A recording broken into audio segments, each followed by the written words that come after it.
തനിക്ക് ലഭിച്ച Nobel medal US പ്രസിഡന്റിന് സമ്മാനിച്ചതായി മരിയ കൊറീന മച്ചാഡോ.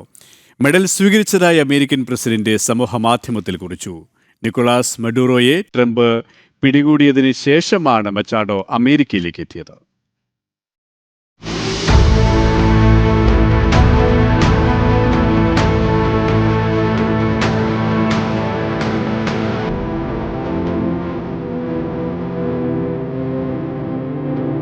രണ്ടായിരത്തി നൊബേൽ സമ്മാന ജേതാവാണ് വെനിസ്വേലൻ പ്രതിപക്ഷ നേതാവ് കൂടിയായ മരിയ കൊറീന മച്ചാഡോ.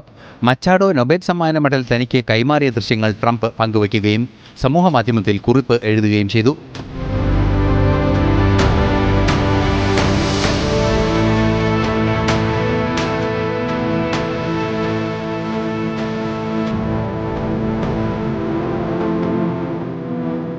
വാഷിംഗ്ടണിൽ നടന്ന സ്വകാര്യ കൂടിക്കാഴ്ചയിലാണ് മെഡൽ കൈമാറിയത്.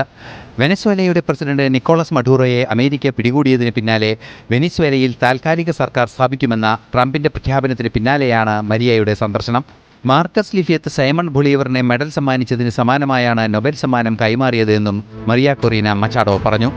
I presented the President of the United States the medal of the Nobel Peace Prize.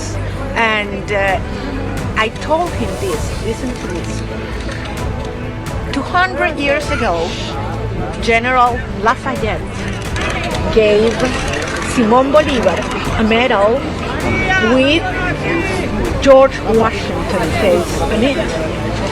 Bolívar since then kept that medal for the rest of his life between the United States, people of the United States and the people of Venezuela in their fight for freedom against tyranny. And 200 years US president Donald Trump Nobel സമ്മാനം ലഭിക്കണമെന്ന് അതിയായി ആഗ്രഹിച്ചിരുന്നു. അതേ medal തന്നെയാണ് Nobel സമ്മാന ജേതാവായ Maria Corina Machado കൈമാറിയതും. International desk, ജനം.